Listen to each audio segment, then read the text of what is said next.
Hello, everyone. Thank you for checking out this episode. Today, we're going to talk about Magic the Gathering. We are going to go ahead and work on more Magic the Gathering content for you in the future. But for now, let's just talk about something that's really interesting that's happening with the community. One of the secret layers has been dropped. I don't know if you can see much behind me, pointing the wrong way. But pretty much they did something I didn't think they would do. I mean, I guess with Godzilla, I guess that was kind of like having that as a character card. I should have known that possibility of other things maybe coming in from different fandoms. I mean, different like series or movies or whatever.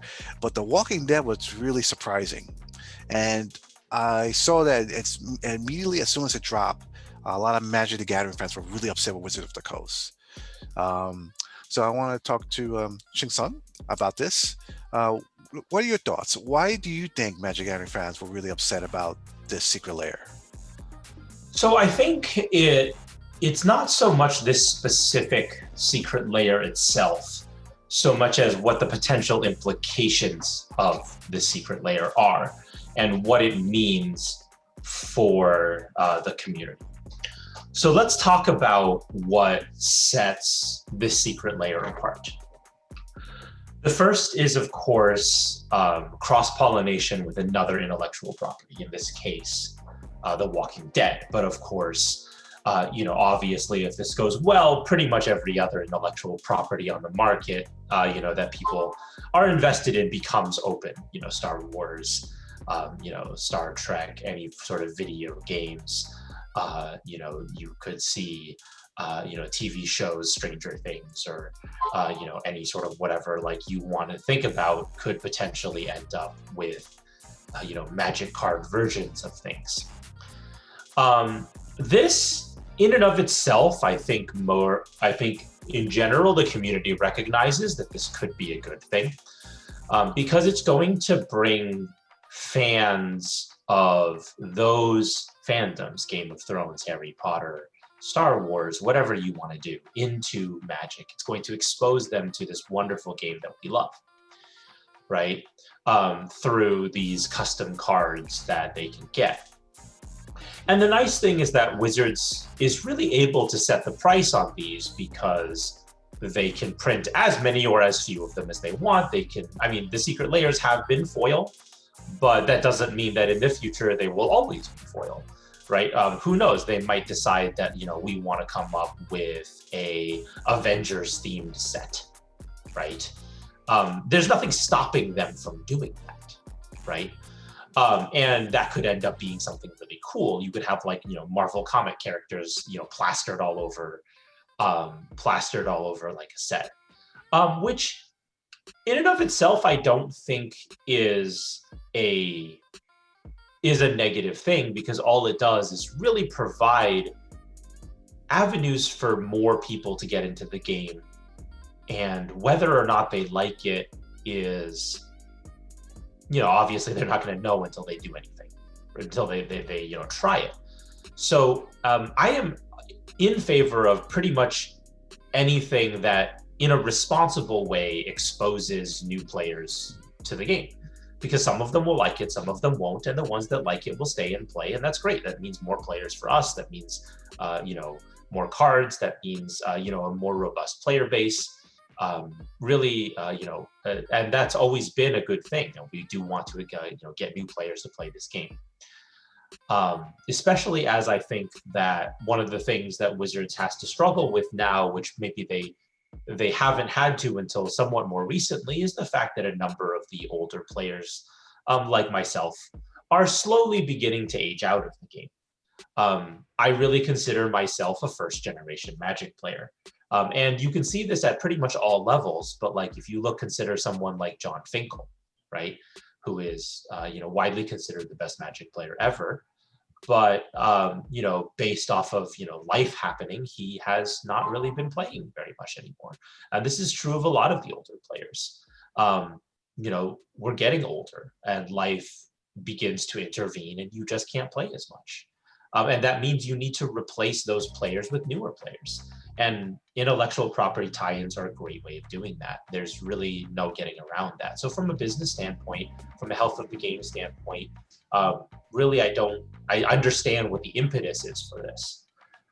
But I do think that that the way that Wizards went about implementing this is what's making a lot of players upset. And what it could potentially mean for the game that they have come to love.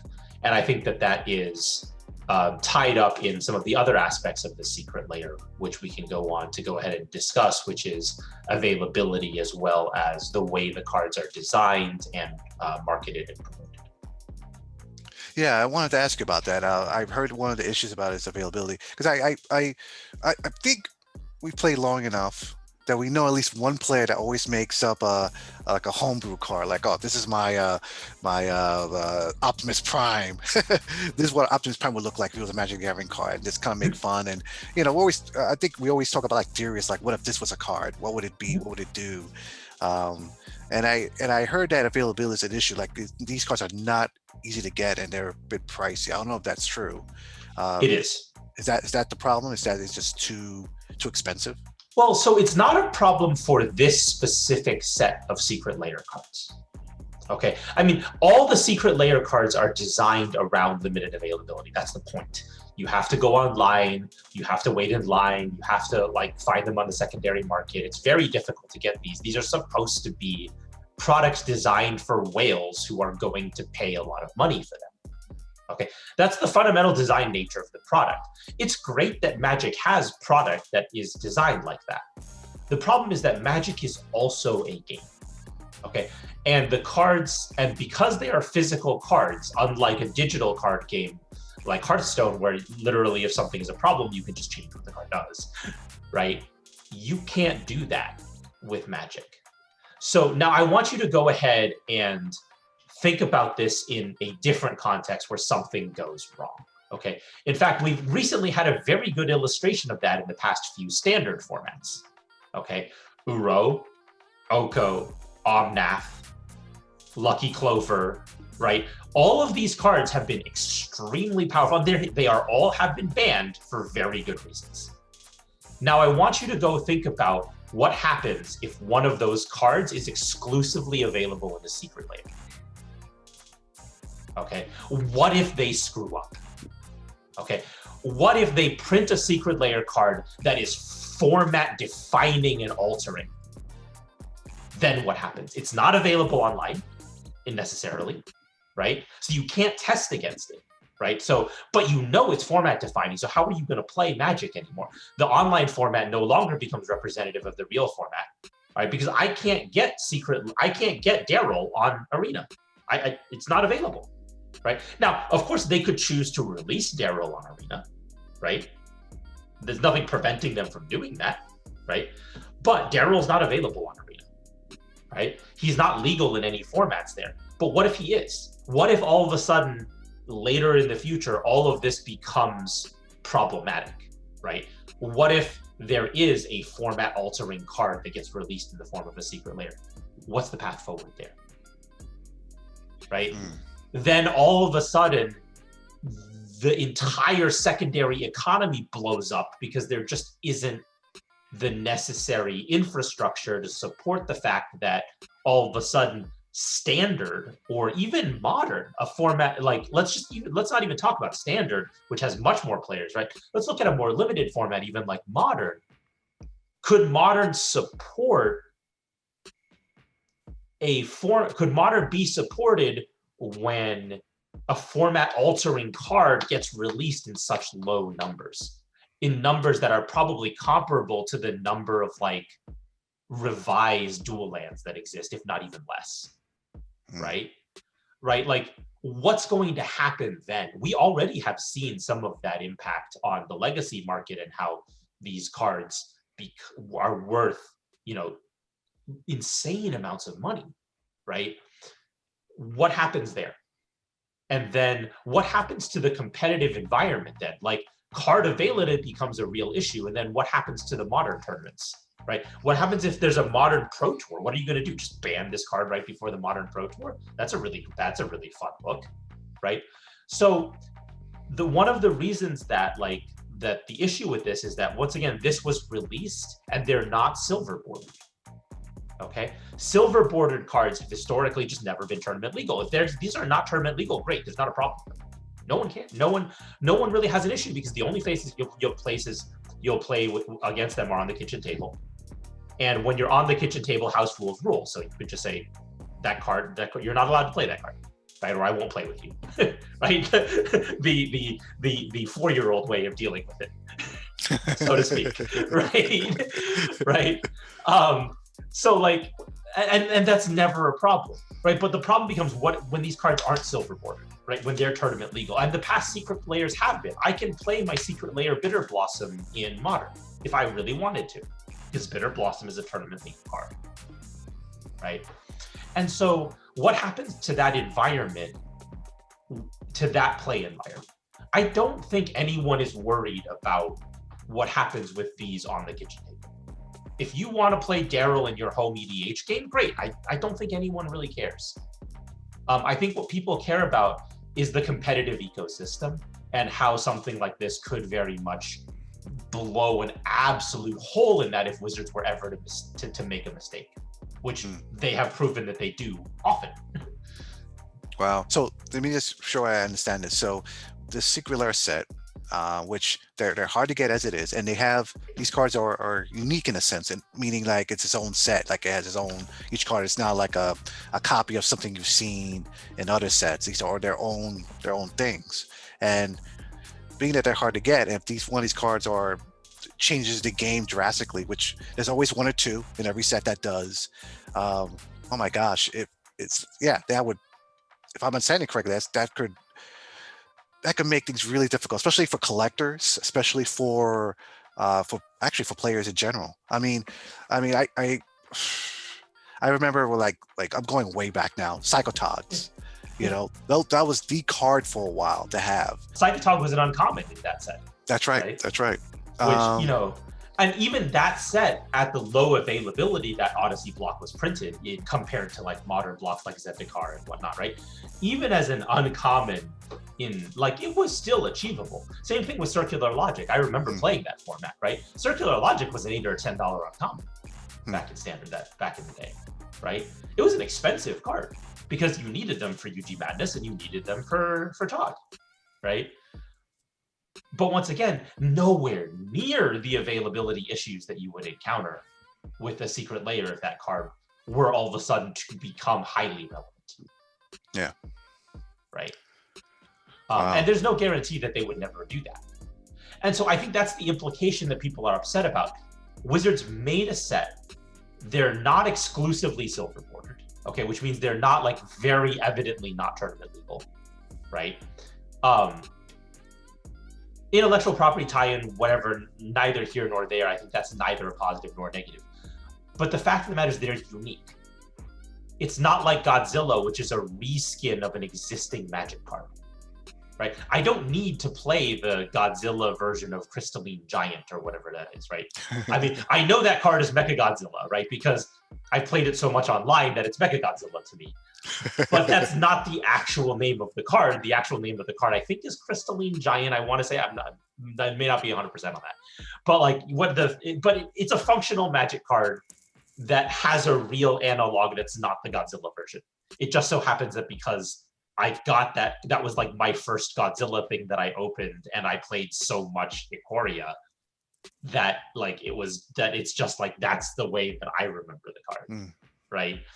But there is a non-Magic analog. There is nothing like that for this Secret Layer.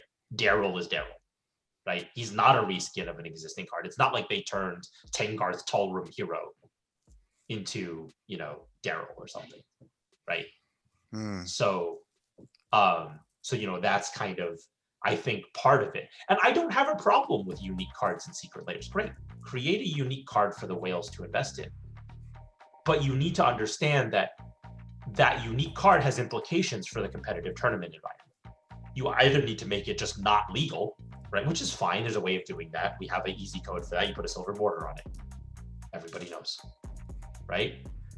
Or you need to understand that they have to be underpowered to the point where they will never ever affect a format in your life. Or your third option is design them for the right power level, but make sure that they're available, that in the event that they become relevant, people need to be able to get their hands on them. Wow. So do you see, as I'm sure you looked at the cards, are there any one or two right now do you see like, wow, that's going to be a problem? No, not with yet? this set. Oh, Not okay. with this set.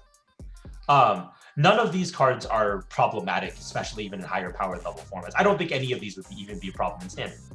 You could release them into the modern standard environment today, and I don't think any of these cards would be problems. But once again, Wizards has proven that doesn't prevent them from designing cards that are props. They naturally want to push everything, which is great, because you want to push cards, you want to create new excitement, right? I am actually sort of angry that walkers are kind of like a special token instead of just like a natural zombie magic token, because I think that people would understand if it was just a 2/2 zombie, right? And I think that would tie into, it would provide a segue into Magic's sort of natural thing, because then naturally you put these things in zombie themed decks, right? And zombies are a relevant tribe in Magic, right? So I kind of am annoyed that they're not just zombies. I think from a design perspective, you wouldn't have lost a lot if you had just made these zombies as opposed to walkers. But once again, I do understand the branding decision to go behind calling them walkers. So, 6 of one, half dozen of another. Oh, okay. Right? I do think that you can go either way on this one. But once again, I think really the big crux of this is the availability of the cards and how they might impact the existing Magic landscape as we know it, and how they could really have a massive detrimental impact if there was a misstep. And I think that's the big thing. I see. So do you think after the reaction that Wizards of the Coast and Hasbro will listen to these concerns? So Wizards has shown itself to be reasonably responsive in the past. Their response time is not quick. I will say that. But they have shown that they are willing to accept and make changes based on feedback from the player community. I don't know what the change to this is going to be. I really don't know how this is going to be moving forward. I do expect to continue to see intellectual property crossovers from Magic. I do think it's healthy for them to find a way to do that in this game. The question is how to do that while maintaining a healthy environment, right? And that's why I think that a lot of people are saying like baby steps first, right? Why don't you just start with all reskins of available cards instead of making new cards, right? There's been voices that have just said, well, just reskin old cards, right? There's no problem if you're like, if your Beanstalk Giant ends up being the Hulk, right? You can do a reskin of Beanstalk Giant as the Hulk, and that's fine. And there can be like a collector's version of that that's super rare. Great. The whales can go after it. The people who want it can go after it. Your Hulk fans can get it. That's great, right? At the end of the day, all of us can still play Beanstalk Giant, right? There's nothing wrong with that, and that's a very safe way to do it because you just ban Beanstalk Giant if it ever becomes a problem, right? It doesn't really change the way that the game plays itself. Something like this potentially becomes a huge change to the way the game is played, right? People were upset about Nexus of Fate for a very similar reason, because Nexus of Fate was a unique box promo. You could not get your hands on Nexus of Fate any other way, because the buy a box promo was not in the set. You couldn't open it in a pack, right? And it was a format-defining card. It wasn't a format-defining card to the level of, like Oko, right, or Omnath was, but it was a format-defining card, right? And it caused problems. It really did. And people were mad about it. You note that ever since, the buy a box promos have pretty much always been stuff that's available in the set right now, or something that's so horribly underpowered no one would ever want it. Right?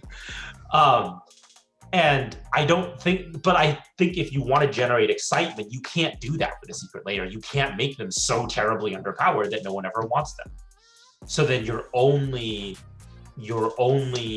remaining avenue is to worry about how that availability is going to impact your competitive ecosystem. Wow. Oof. Wow. We've discussed it, and we've discussed why it's problematic, and we talked about solutions. Is there any last thoughts, anything left to wrap this up? I think that really we won't know much more until we start seeing what continues to go on. So, for example, like they just announced a new secret layer, which is in partnership with some charity. I don't remember what it is now, but there's I think one new card in there, which I don't recall seeing anywhere else, and then there's some reprints as well. So it's clear to me that this is not something that's going away. But the question then becomes, how well they manage it and what's going forward. Really, due to the lag time of anything that we see from Wizards, like any feedback that I've ever seen the community give Wizards doesn't get incorporated for 2 to 4 years. So, my general view of that is we'll know in 2 to 4 years, right? Whether or not they made any reasonable changes, with how they're going ahead and working through this stuff. Yeah. It seems to me that that's what happens, is that they have stuff planned out about 2 to 4 years in advance, and that seems to be the way their business process operates. And so that's when we'll get an answer.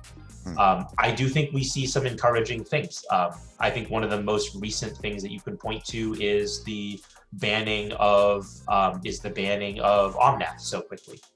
I think that it was very, very evident, at least from my viewpoint, that Oko was allowed to linger for as long as it was because it was one of the flagship cards of Throne of Eldraine. It was supposed to be, on the box art, and people were supposed to be excited about opening it. So obviously banning it in standard is a big deal, right?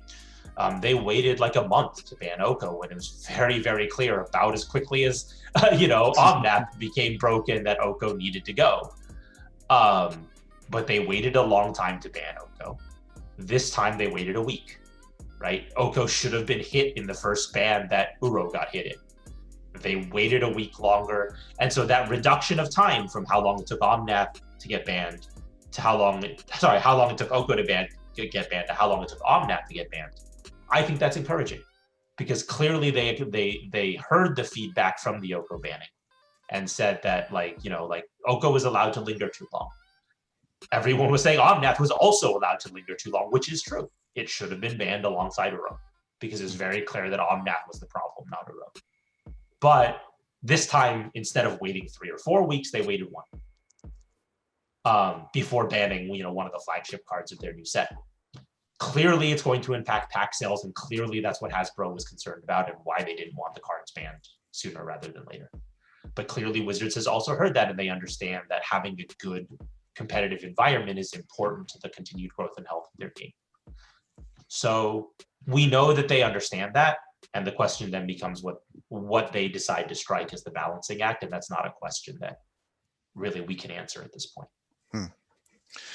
But the one thing about the Secret Lair set that I'm like not upset about, but I'm like, it's like, why Walking Dead? I mean, yeah, that was hot, 6-7 years ago, but now it's like like burning away. Just sparks left. But so I don't know, wish they would have done a different theme instead. Because right now, like, honestly, I wouldn't be excited about this. If it was maybe superheroes, or maybe Transformers or something, or G.I. Joe maybe, but Walking Dead. But anyway, our viewers out there, let us know what you think. Were you also upset about this secret lair? What are your thoughts about it? Let us know in the comments below. And yeah, thank you for watching. Have a great day.